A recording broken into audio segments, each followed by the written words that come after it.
งบเอาชื่อมาเมื่อได้ก็ได้พ่อเขาดีแล้วเนาะแล้วเนาะมีข้าวดีมันนี่ก็เป็นมีน้ำพร้อมโดยก็จะเป็นขนมนมแน่เลยเนาะยุบเป็นนมโดยไว้ให้กับทางน้องจะไม่เจ็บจะไม่ไข้น้ำพร้อมแน่เทวดาเบิ่งแย่งรักษาเราเนี่ยเด้อสาธุเขาหดน้ำใต้น้ำเฮาไปยักพอปันได้แล้วก็เบาส่วนกระหดบางเทื่อมือละเทื่อบางเทื่อก็2 มือเทื่อนี้มันนี่ไป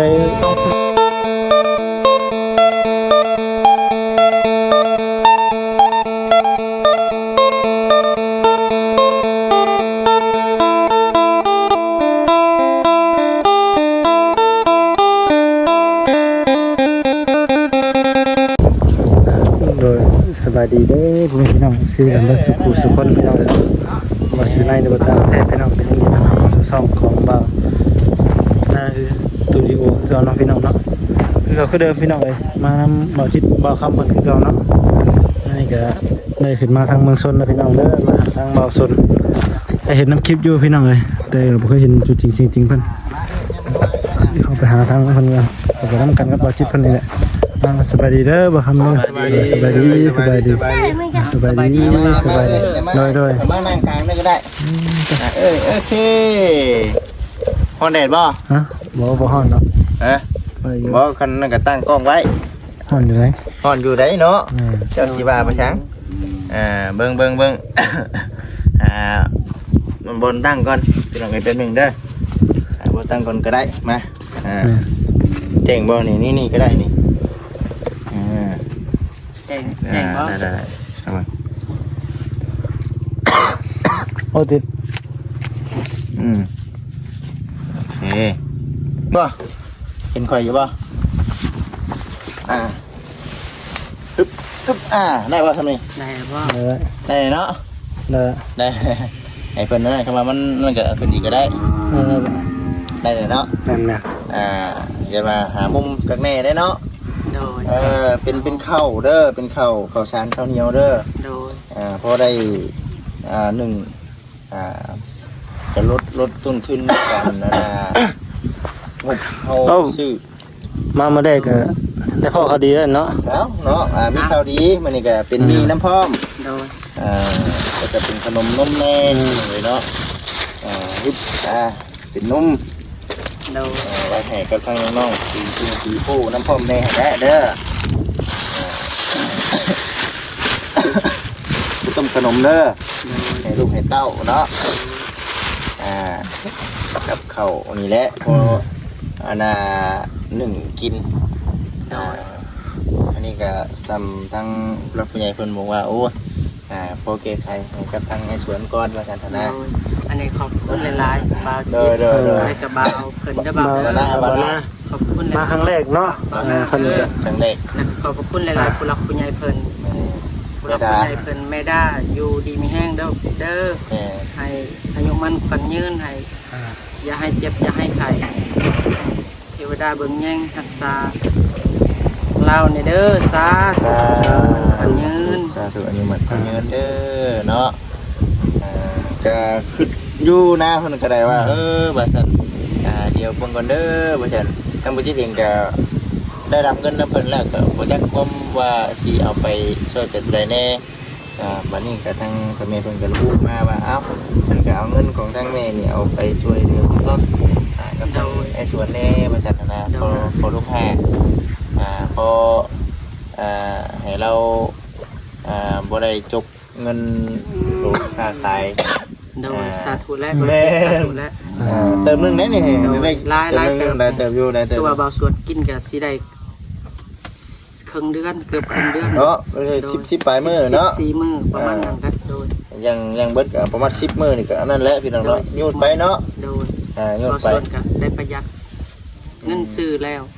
ขอบพระคุณหลายๆเด้อผู้รักผู้ใหญ่กับอยู่ต่างประเทศเด้อ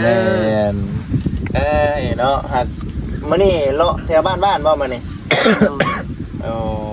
ไปไหนบ้านนี่ไปไหนพี่น้องบ่ได้ไปหากบบ่สามีเป็นพ่อค้าสบายบ่วันนี้สบายอยู่วันเกี่ยวข้าม กูมึงเก็บ เฮ็ดบ่ข้าวไว้ จะมาขามบ่ โดยมื้อนี้ บ่ข้ามันต้องเด้ง มันก็หมดมะขามก็สิหมดแล้วนี่ เออ ก็บ่ได้แกะแล้วเดี๋ยวนี้ ช่วยกันเนาะ โดยช่วยกัน แล้วอยากหน้าตาจะคุยขึ้นได้ดีนี่กินดีอยู่ดีกินดีมีแห้งเนาะอยู่ดีมีแห้งเนาะอยู่ดีมีแห้งเป็นอย่างนั้นเป็นยังไงเนาะก็คือนี่คำว่า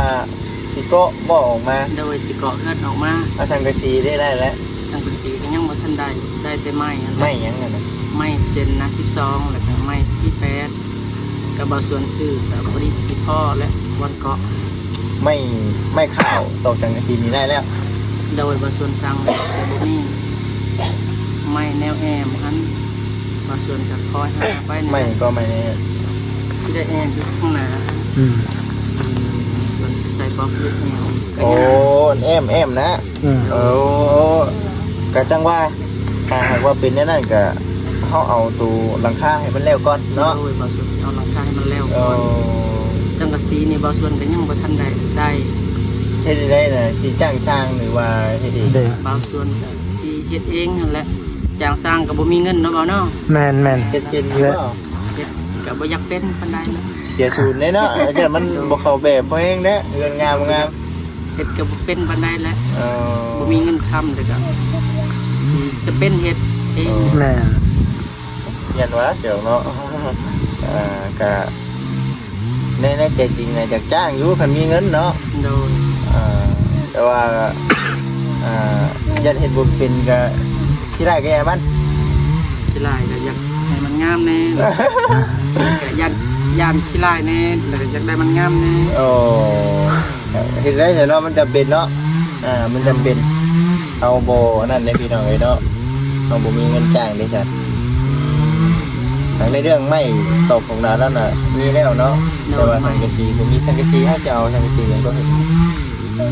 สังกะสีก็อยากได้อลูซิ่งแล้วยังบ่ทันได้มีเงิน มันเข้ากันกับตัวใหญ่เนาะมันเข้ากันกับตัวใหญ่เลยพี่น้อง เพิ่นซานเราเฮ็ดแล้วตลอดเนาะบ่ เป็นชานโอ้ยไปถึงได้น้อยส่วน โด เนาะ ยตัวเฮือนชั้นก็แล้วเขาแจ้งผู้รักผู้ใหญ่เพิ่นมาสัมภาษณ์บ่าวหน้า แม่ แล้วแต่ แต่ เดือน10 รถบจิตค่าตอนนั้นก็อยู่นี่แหละอยู่เลินแล้วนี่แล้ว เดือน10นั่นแหละ แมนค่าช่วงย่ำผลเด้ โอ้ย อันนี้ก็บ่ส่วนก็หากับพักหากับมาฮอดตอน12 โมง ไก่หมักตรงเด้งบ่สิ่งไหนเอ้ย หมักตรงเด้งบ้านเอ้ยหมักตรงเด้ง ว่าเฮาเรียนเนี่ย ตลาดน้อยเนาะตลาดน้อยก็คือกันนั่นแหละ โดยไปเลาะกันละง่ายบ่เป็นแล้วไปคุมือ โอ้ยบ่ให้อายเด้เนาะบ่ให้อาย บ่เป็นแล้วบ่ส่วนกันแล้ว เมียนแนวอายเนาะการหาเงินหาคำแต่อายบ่ได้กินเลยขนาดนี้เนาะ โดย อายยังบ่ได้กินเลย อันนี้คือว่าไม่ตอกบ่ส่วนก็ซื้อเองแล้ว โอ้เก่ง เงิ นะ นค่ารถก็ได้พอแล้วคนที่สาวบ่ส่วนสีได้ไปทอเพิ่นคือว่าได้ย้อนมาค้ามาแล้วนำตลาดน้อยสดๆก็ยังบ่ฮู้แหละ ได้อยู่แล้วว่าบ่ส่วนไปขายหมักตลาดนัดกะ แสน มื้อละแสน โดยมื้อละแสน กำไรก็ได้มื้อละแสน เติมน้ำมันบ่เดี๋ยวนี้ เหลือเติมน้ำมันก็6-70 มีต่ำกันอยู่บ่กับพ่อค้า โอ้ยลา ต่ำกันอยู่เนาะชนกันอยู่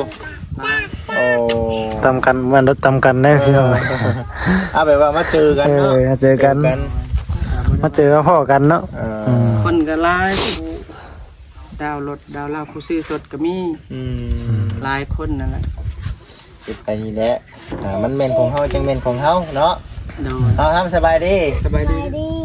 ส สบายดีนางฮ้อน ปิโป้ด้วยฮัมได้ล่ะนางฮ้อน นาง อั ฮ้ น อน นี้เด้อ สบาย มา ดี อยู่หน้าแม่ยังอายอยู่โอ้ยมาแต่ใดมา มา ก็ได้ มาเกือบกว่าเดือนติ บ่เห็นถึงอยากตกใจแม่ เป็นจังได๋มักชรุงชดีเฮาไหวอยู่บ่ กับพ่อมสิมากมักทัวกับพ่อมสิมากสิไปเบิ่งมักทัวบ่ บ่บางมุงบ่คันมานั่นก็เป็นจังได๋ไปไหน เบาส่วนก็อยากฮดอยู่หักกะมาแต่พุ่นก็ได้พักผ่อนแน่กับ ไปเลาะขายทั้งไหน กระโพดมักบ่มัก เข้าในบ้านบ่ ทัวก็บ่ได้ซื้อ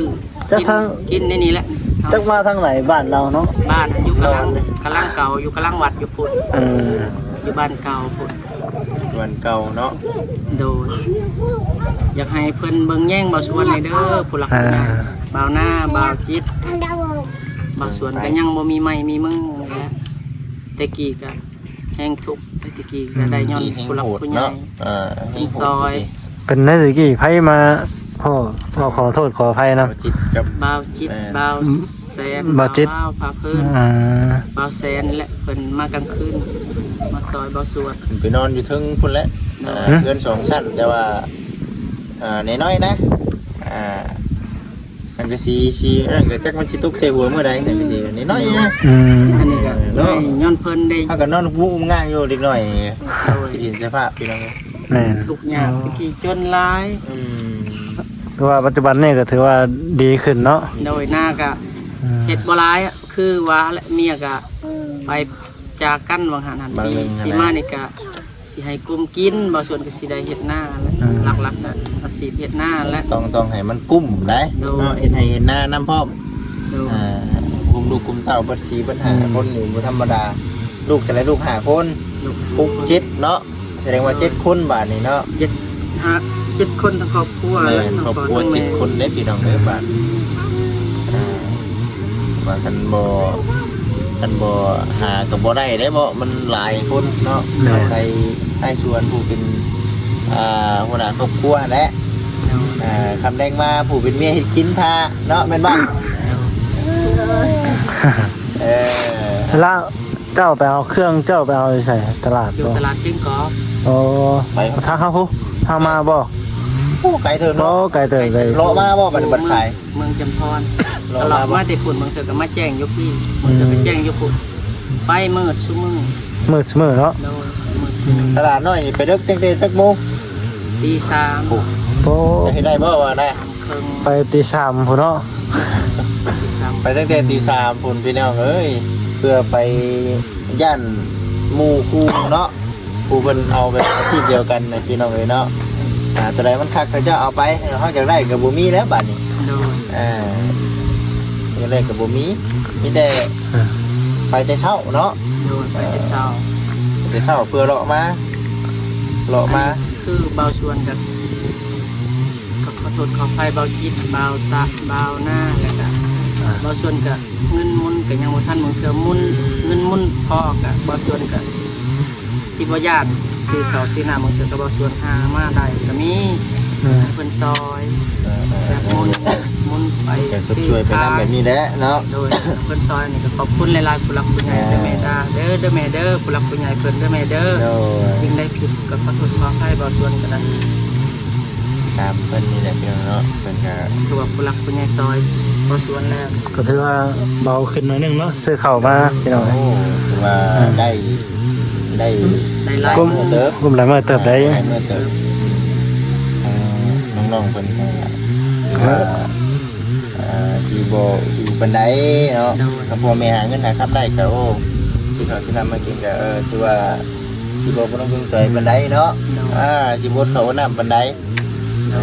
มีแต่สิ่งที่สำคัญหน้าที่ของทางไอ้ส่วนคือพยายามหาเงินหาคำซื้อข้าวซื้อน้ำคนละให้มันได้เนาะมันได้จะเป็นกำลังใจให้อยู่เนาะ ขอบคุณหลายๆผู้หลักผู้ใหญ่เพิ่นว่าคิดให้ข้าวสารและกระเป๋าหน้ามากับเล็กตะซอยขนมกับผู้หลักผู้ใหญ่เด้อแม่เด้อที่อยู่ต่างประเทศให้เจ้าร่ำรวยกับเบาคิดก็ให้ร่ำรวยสาธุอายุมันขวัญยืน สาธุนมบ่าวได้บ่จิตเด้เฮาสิได้ดำด้วยนุ่มเอาเลยเฮา เมาเนาะหรือว่าผู้ใดพี่น้องเนาะมื้อหน้ามื้อไหนเนาะได้เข้ามาเยี่ยมมายามเนาะทางไอ้ส่วนใหม่ก็ถือว่ามาเห็นเพิ่นเนาะดิ้นรนสู่ก็สู่ไปเนาะพี่น้องเนาะอาจสิยังบ่ทันได้สมบูรณ์แบบแต่ว่าก็เอาค่อยเป็นค่อยไปว่าซั่นน่ะ ก็ถือว่าดีขึ้นหน่อยนึงเนาะ ว่าดีขึ้นได้ดีขึ้นหลายเติบแล้ว มันหน่อยนึงหลายเติบเนาะ ทั้งเพื่อนทั้งชาญก็ถือว่าสำเร็จสิ้นไปแล้วเรื่องล่านี่ก็เป็นความสามารถเฮาถ้าหากว่าเฮาเอาหาเงินหาคำได้ก็ลดล่าก็เป็นของเฮาเนาะ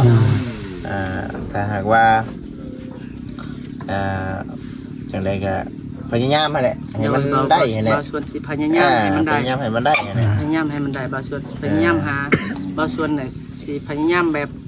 เอาตัวนี้เป็นหลัก แม่ หาแบบเป็นหลักแบบมั่นใจในโตเบาสวนนี่แหละ ให้มันได้เนาะครูแล้วพี่น้องเลยเนาะจะ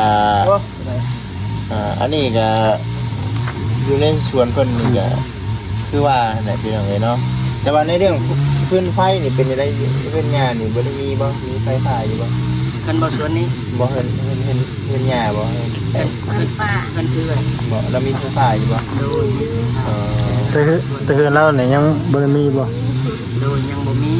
ถ้าหากว่าเฮาเสียบน้ำเพิ่นแบบนี้เนี่ยได้อยู่บ่ว่าซื้อสายมาได้เสียบน้ำเพิ่นเด้ เสียบและเสียบให้ให้เพิ่นบ่ บ่เสียบให้ต่อน้ำเพิ่น ต่อเอามาใส่นี่บ่ แม่ เอาเว้าภาษาเนี่ยสู่สมมุติมันคือวิธีแก้ไขเนาะ โดยเพิ่นก็ให้เสียบอยู่กับบ่เฮิง บ่ได้ว่าตลอดเนาะ โดยเพิ่นสิบ่ได้ ไผมาซะ บ่นุ่งก็เป็นยังบ่จิตจังถามวันนี้ เพราะว่ามีทางผู้รับผู้ใหญ่เพิ่นก็ถามไทยอยู่เพิ่นว่าเพื่อนทางใกล้ๆน่ะมีไฟฟ้าอยู่บ่ว่าซั่นเฮาขอเสียบน้ำเพิ่นแหละเฮา เสียไผน้ำเพิ่น เสียบไฟน้ำเพิ่น โดยเสียบได้อยู่อันนี้ก็เสียบได้อยู่ผู้หลักผู้ใหญ่เพิ่นบ่คิดก็เสียบได้อยู่ครับก็ เกรงใจเพิ่นเนาะ โดยบางเจ้าเพิ่นก็ใส่น้ำเพิ่นก็ไล่สูงขาไฟเพิ่นก็ไล่สูง เสียบางทีแม่นอยู่ได้ แม่นเลย บางส่วนก็ใส่แสงไฟแสง โซลาร์เซลล์ นี่แหละ เป็นยังบ่จิคือสั่นเพราะว่าเพิ่นเห็นแบบว่าเครื่องปลูกเครื่องฝังน้ำบ่เพียงพอหั่นนะถ้าหากว่าต่อไฟน้ำเพิ่นได้แหละ โดย ต่อไฟน้ำเพิ่นตลอดได้เนาะก็สิได้สามชาเฮามีเงินซื้อเองเนาะแล้วก็ซื้อใดมาใส่พอดูดน้ำดูดในแบบนี้นะพี่น้องหัวน้องสบายดี สบายดีบ่น้องบางส่วนก็คัน ใช่ใส่ได้เนาะ เพิ่งแบบเป็นปีก็ยันบ่ได้ยันเพิ่นบ่ให้แบบไผหุงซี่เพิ่นก็บ่อยากหอดปานใดไผเป็นไผสองสาย ไผคอยบ่ โดยไผสองสาย ใช่บ้านใหญ่ใช่ บ้านใหญ่อยู่พูนบ้านเบาสวนบ้านเกิดเบาสวนอยู่พูนอยู่กำลังเก่าพูน ต้องดังมันไปที่เนาะ ไกลเติบ ไกล ไกลเติบนี่เป็นหน้าบ่อ๋ออยู่หน้า อันนี้หันเป็นตะเกียบเป็นหน้าเดี๋ยวนี้หัน โอ้เป็นบ้านแล้ว เป็นบ้านแล้วเดี๋ยวนี้ บ้านแล้ว โดยเป็นบ้านเลย แต่ยังดีที่ว่ามีที่เป็นของตัวเองเหมือน อ๋อ เดือนนี่บ่มีเดือนเนาะจะ เบาสวนก็สิได้อยู่นี่เลยแหละ อยู่นี่แหละบัดนี้บ่ได้ในอยู่นี่เหมาะที่สุดแล้ว โดยจนเฒ่าจนแก่พุ่นละ โอ้ยนี่มอได้แคมทางอีก นั่นแหละก็มีผู้รับผู้ใหญ่เพิ่นถามไทยนั่นแหละแต่ว่าบ่จิเรียนก็เลย โดย ถามเบิ่งก่อนว่ามันเป็นจังได โดย ถามว่า อันนี้ก็อยากให้ผู้หลักผู้ใหญ่เป็นซอยไผ่ผาและเบาจิตนั่นแหละ ทางเพลงบ่ใช่ พ่อ ไหม ได้รถผักรถหญ้าพ่อได้คาย แต่ว่าเฮาโตมาจากรักมันโดยตรงนู่นน่ะนะ หมื่นปลายพุ่นละ หมื่นปลายพุ่นเด้เนาะ โดย ว่านักหมื่นปลายพุ่นเด้พี่น้องเนาะนั่นแหละจังว่าในสุขทางยกคันว่าเป็น อย่าดื้อ โอ้เนาะ คันมีดีก็ดีใจนำเนาะ แต่ลุ้นไปพี่น้องเนาะว่าสิเป็นจังไดบ่จิเชื่อว่าผู้รักผู้ใหญ่เพิ่นก็คือสิเบิ่งคลิปนี่แหละเนาะ โดย เบิ่ง อยากได้หดพอได้หดมักตัวมักแตงพอได้ขายบางเทื่อก็บ่ได้ซื้อมาแต่ตลาดมักตัวมักแตงบ่ส่วนเอาหดนี่เอาไปขายก็ได้ เอาจังไดก็มีแต่ถูกไปก่อน แม่น บุญวาสนาของทางง่ายมีพื้นไฟเบาประสร้างได้เรื่องที่บัดไล่ดีก็มีเนาะเป็นยังไงก็ สาธุแน่ แม่น ให้มันได้ แม่น ซอยบ่ส่วนแน่ เด้อเอาสาวเด้อจังไดก็อยู่ดีไม่แห้งเด้ แม่น อ เวลามันได้มาเด่นใหม่สบายดี บ่คิดเด้ออยู่ดีมีแห้งขอบมันผู้ว่า โด ผู้หลักผู้ใหญ่เพิ่น ย แล้วก็ขอบคุณผู้หลักผู้ใหญ่เพิ่นที่ซอยเบาสวนข้าวสารกับขนมไวๆเด้ออยู่ดีมีแห้งกับเบา บ่หน้า เด้ออยู่ดีมันกลัวอยู่มันฟันเงิน โดยสาธุ ส เนาะ บายดีมั้ยสบายดี สบายดี สบายดีกล้องนั่นน่ะ เอ้ยเพิ่นเด้อสบายดีไปก่อนพี่น้องเอ้ยเนาะ โอ้พี่น้องเราเห็นแต่ในคลิปทางบ่าวแสนนะครับบ่าวจิตเพิ่นเนาะพี่น้องเนาะ ก็มื้อนี้ก็ทางมานาก็ได้มีโอกาสได้ขึ้นมาพี่น้องเอ้ยก็ได้ถ่ายให้พ่อแม่พี่น้อง FC ได้เบิ่งได้ชมเนาะก็ถือว่าได้เอาไปได้พี่น้องได้เฮือนซ่านเราก็เป็นทั้งบ่จิตเปอร์เซ็นต์เพิ่นเฮ็ดส่วนนี้ก็ได้ ลองกันส่วนเนาะส่วนเราส่วนนี่จะ นี่ป บ่ ลูก ได้ เอง ซื้อแล้วนี่ก็กินได้นี่แหละมักเล่น กินนั่นนี่เนาะถ้ามันสุกนี่ก็เป็นต้นทุนได้เด้นี่ โดยเขาไปเก็บกินนี่ อืม เกลือ นี่ทั้งเครือทั้งหมักเกลือเทศพี่น้องเอ้ย โดยนี่มักเล่น อืม บางส่วนก็บ่ได้ซื้อแล้วมักเล่นมักทัวบางเทื่อก็เก็บเอาในนี่มาตำพอได้กินเนาะ โดยบ่ พอ ได้ แดดเช้าแล้วแรงพี่น้องเอ้ย โดย แม่นความมาสวนเพิ่นเว้าอยู่ได้พี่น้องเอ้ย อันนี้ มันก็ดีอยู่ มักทัวนี่คือว่ามักทัวบาแซนนี่ก็เป็นแล้วเด้อผู้หลักผู้ใหญ่เพิ่นบาแซนอยู่พุ่นมักทัวเพิ่นก็ขอโทษขออภัยเด้อผู้หลักผู้ใหญ่เพิ่นบาแซนนั่นแหละเอาให้เพิ่น อืม ให้มันก็สิก็เริ่มมา ในมันก็ เริ่มมากแล้วนี่ อืม ก็สิบ่ได้ซื้อ ใส่พุ่นใส่ปุ๋ยอยู่บ่ โดยใช้คุณให้มันอยู่ อืม ตักน้ำ ตามอยู่เนาะ โดย แต่ ยังเข้าบันได แต่หมักสาดีนี่หมักสาดีพี่น้องข้าวโพด นี่ก็ฮดบ่ได้เลยนี่ อืม โดยนี่ก็แมงก็มากิน แม่น บ่ได้ มันบ่ได้ได้นี่ อาบแดดแห้ง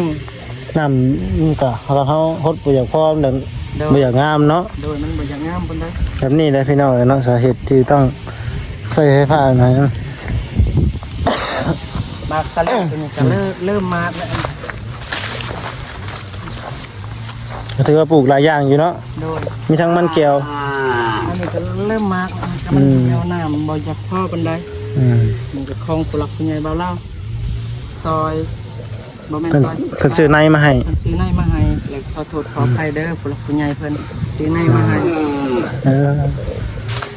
แต่ว่าถือว่ากุ้มไปหลายเติบเนาะไม่ให้มัน โดย แบ่งเบาไปหลายเติบพี่น้องเอ้ย ก็บ่ได้ซื้อของ บ่ได้ค่อยซื้อ โดยทำงานก็บ่ได้ซื้อต้มหมากเบิดนั่นน้ำมันน่ะหมกตัวฮะ เนาะบักทั่วเป็นหมากเนาะบักทั่วทั่วกบก็มีพี่น้องเอ้ยแล้วบ่ต้องใส่ข้าง มักตัวตั้งนี่ ทั่วตั้ง